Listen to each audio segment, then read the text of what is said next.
Hello, guys!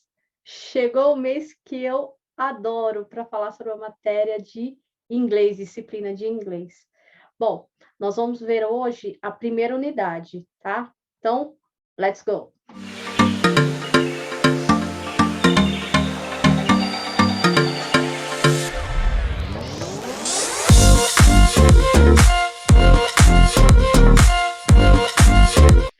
Então, vamos começar com a nossa unidade 1, uma breve revisão. Então, o que nós vamos ver nessa unidade?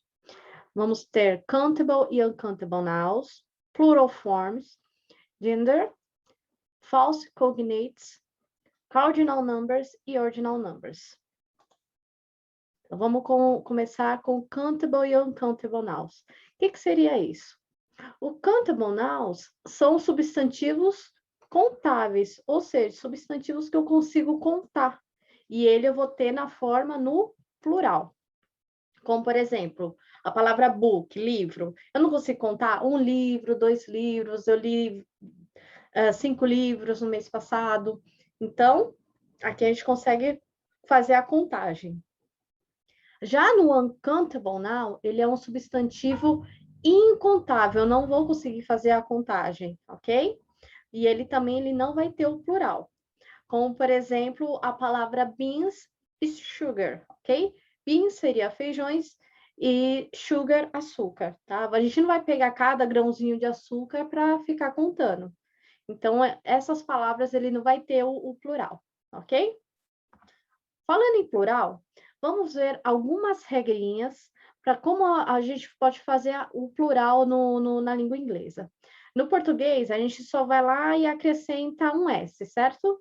Aqui no inglês, a gente também, a maioria das palavras, a gente vai acrescentar também só um S, que a gente chama de regra geral. Mas, por exemplo, eu tenho algumas palavras que vão terminar com SS, CH, SH, O e X. O que eu vou fazer?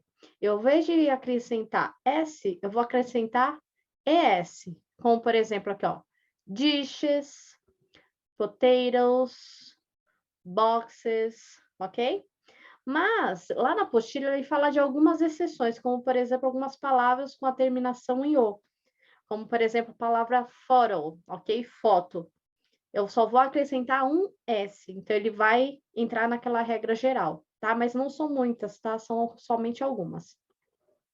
Uma outra regra são os substantivos que terminam com Y precedido de consoante, tá? Se uma palavra, por exemplo, aqui eu coloquei o baby. Antes do baby, o que eu tenho aqui? Eu tenho uma consoante. Então, o que eu tenho que fazer? Eu devo retirar o Y e acrescentar IES. Então, por exemplo, de baby vai ficar babies. De candy vai ficar candies. Ok? Agora, por exemplo, se fosse a palavra boy, ok? Termina em Y, B-O-Y. Só que antes desse Y eu tenho o quê? Eu tenho uma vogal. Então, o que vai acontecer? Ele volta para a primeira regra aqui, para a regra geral. Então, eu só vou acrescentar S, ok? Então, do Y somente quando é precedido de consoante. Tem alguns substantivos também que terminam em F e FE.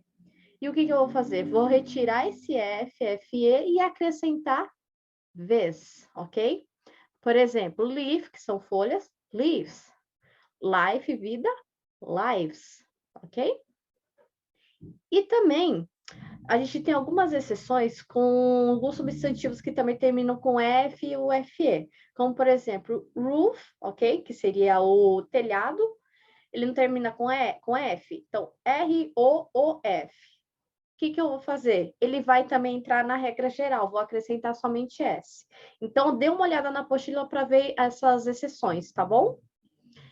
E temos também a questão do irregular substantives in the plural, ok? Que seria algumas palavras que são irregulares, que ele sai completamente dessas regras que nós vimos aqui, tá?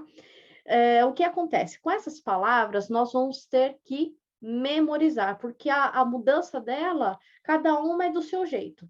Por exemplo, aqui child, ok? Que são crianças, né? Criança. No plural fica children, ok? Olha como muda, não tem como seguir uma regra. Tooth, que é dente. Teeth, plural dentes, ok? Woman, mulher, no plural women, ok? Então tem algumas mudanças completamente, então a gente precisa memorizar. Agora vamos falar um pouquinho sobre gênero, ok? Aqui no nosso português, a gente costuma sempre trabalhar a questão de gênero, por exemplo, o, a finalização com o masculino, finalização com a feminino. Aqui no inglês já não, tá? Vai ter algumas palavras que não vai ter diferença de gênero, tanto serve, eu posso usar essa palavra tanto no masculino quanto no feminino. Por exemplo, teacher. Eu posso usar tanto para um quanto para o outro, tanto masculino quanto feminino. Student, aluno, aluna, também é student tanto para o masculino quanto para o feminino. Agora também eu tenho algumas palavras que aí sim eu vou ter diferença, tá? Por exemplo, actor, ator, actress, atriz, ok? Waiter, garçom, waitress, garçonete. E nem ox and cow, ok? Também na parte de questão de animais, tá? Que seria aqui o touro e a vaca, ok? E aí vai. Lá na unidade tem uma listagem lá que vocês podem verificar. Bom, depois na apostila ele fala também sobre os falsos cognatos. O que é isso? São palavras que no momento que a gente vê essa palavra ou ouve essa palavra, a gente já fala, ah, já sei o que é, matei, já sei o que é porque é muito parecido com o português. Mas elas enganam a gente, tá? Então, às vezes a gente acha que é uma coisa e é completamente outra a tradução. Como, por exemplo, aqui na palavra costume, ok? Costume. Então, a gente vai ouvir isso aí, ou ler, a gente pensa, ah, é costume, de hábito, né? Não, não é, tá? Esse costume seria a fantasia, a roupa. Então, por exemplo, é usado muito essa palavra no Halloween, que as crianças elas vão usar o costume, ok? Vai se fantasiar de alguma coisa, de Frankenstein, ok? E o que a gente achou que era costume, hábito, é o que em inglês? Habit, ok? Mesma coisa que a palavra, por exemplo, parent. Ah, você vai falar, ah, parent? É claro que é parente. Não, não é parente, gente. Esse parent seria os pais, o pai e a mãe, tá? Agora, parente mesmo, por exemplo, a família lá, os primos, avós, tá? A gente chama de relative, ok? Lá na apostila também tem uma quantidade bem legal de falsos cognatos, ok? Depois ele fala sobre os numerais. Numerais é bem tranquilo, eu acho que todo mundo já deve ter visto na escola, né? Então, aqui eu deixei uma listagem para vocês do 1 até o 10, ok?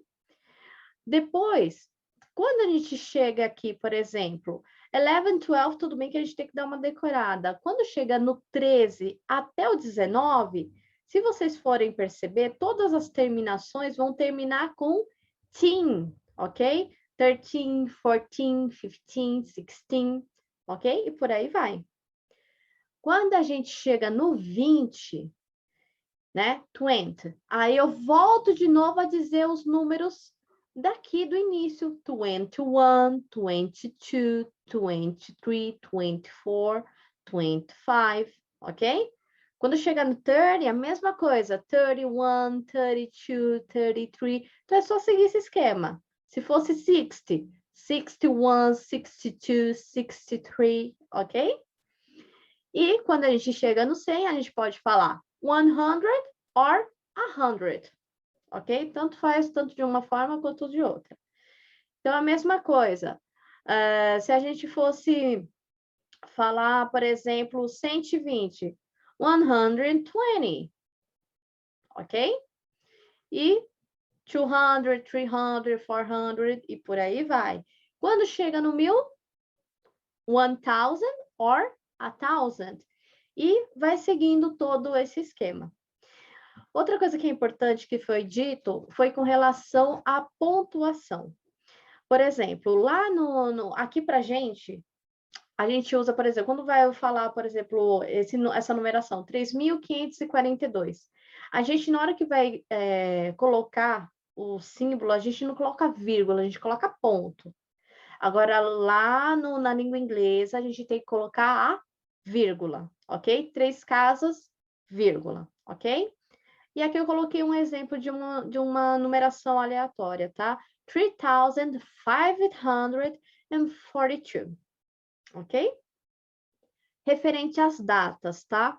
Quando a gente fala um ano, o que a gente faz? A gente divide esse ano em 2 dígitos, ele praticamente na metade, ok? Que nem, por exemplo, aqui, 1964, tá? Então, a gente vai falar o número 19 e depois o número 64. Então, ficaria 1964. Agora, quando a gente tem uma data, um ano, que os algarismos vai ter sequências de zero, tá? Por exemplo, 2005. Então, aí sim a gente vai falar o número normal aqui, tá ok? 2005. Alright? Agora, sobre ordinal numbers. Ordinal numbers, o que é? São os números ordinais, ok? Então, principalmente, a gente usa muito isso aqui quando a gente vai colocar, por exemplo, quando a gente for dar aula, colocar a data na lousa, ok? Você vai colocar o mês, ok? Em seguida, o número do dia. Só que a gente tem que prestar muita atenção. Quando a gente faz a abreviação, a gente não coloca lá, por exemplo, o número 1 no número ordinal. Coloca o número 1 e aquela bolinha ali do lado, certo?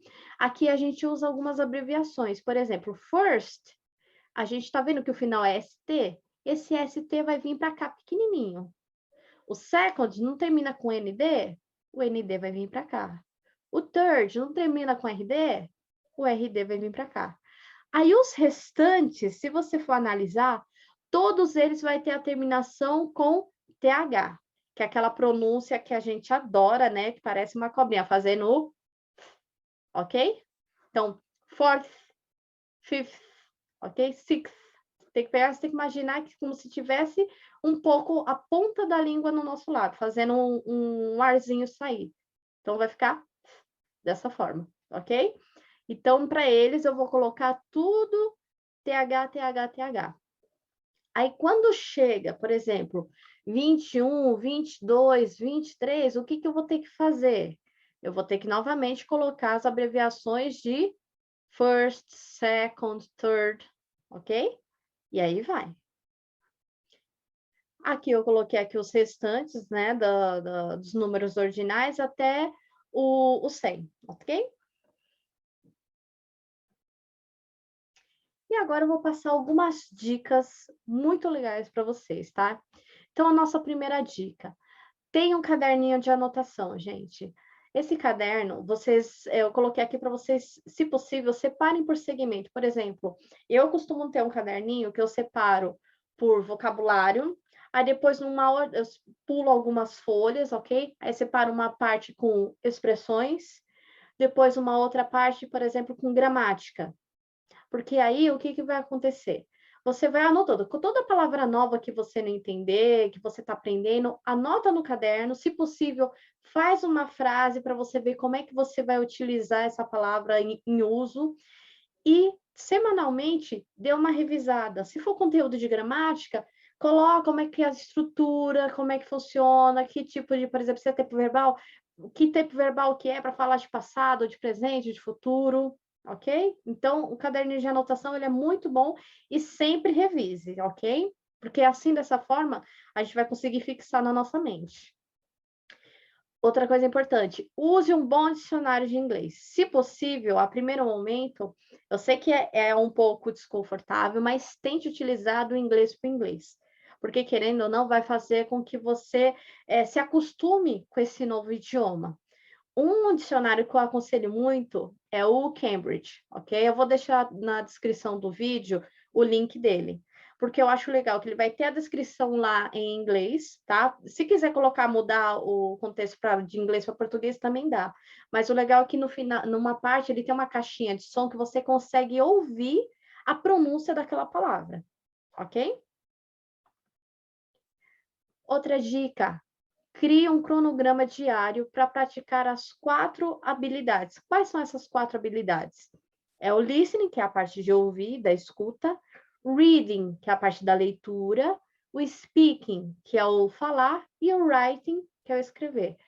Se a gente pegar e pelo menos deixar uns 15 ou 20 minutos por dia, você vai ver a diferença que vai fazer até o final do curso. Vai fazer uma diferença enorme, gente. E assim, por que eu falo para praticar sempre as 4 habilidades? Porque uma acaba sendo intercalando com a outra, tá? Uma vai ajudar na outra. Não adianta você só treinar speaking, tá? Como é que você vai aprender palavra nova se você, de repente, não fazer uma leitura de um texto diferente para aprender uma palavra nova? Ok? Então, um depende do outro. São interligados. E, por último, gente, se permita. Muitos alunos que eu tenho, eu chego e falo, eu vou estar fazendo inglês porque eu estou tentando subir de cargo no trabalho, mas eu não gosto. Como é que você vai se dedicar, se entregar a uma coisa nova que você não acredita? Não tem como. Primeiro você precisa acreditar, você precisa querer ter força de vontade. Se isso não partir de você, não vai partir de mais ninguém. Então, assim, pega, arregaça as mangas. Inglês, gente, não é um idioma assim difícil para falar, nossa, é muito, muito complicado. Vocês já pararam para pensar em quantos conjugações de verbo que a gente tem no português? Vai conjugar um verbo no inglês, gente, é babinha. A gente só acaba mudando uma maioria das vezes ali na terceira pessoa do singular, que é o he, she, it. Agora, do contrário, repete tudo a mesma palavrinha. Agora, no português, cada pessoa, cada pronome é uma finalização diferente, ok? Então, assim, se jogue, ok? E como eu coloquei aqui na figurinha, yes, we can. Sim, nós podemos, ok? Bom, desejo a vocês bons estudos, ok? Espero que esse vídeo ajude bastante todos nós e desejo que tenhamos um excelente mês. Um beijo, até a próxima!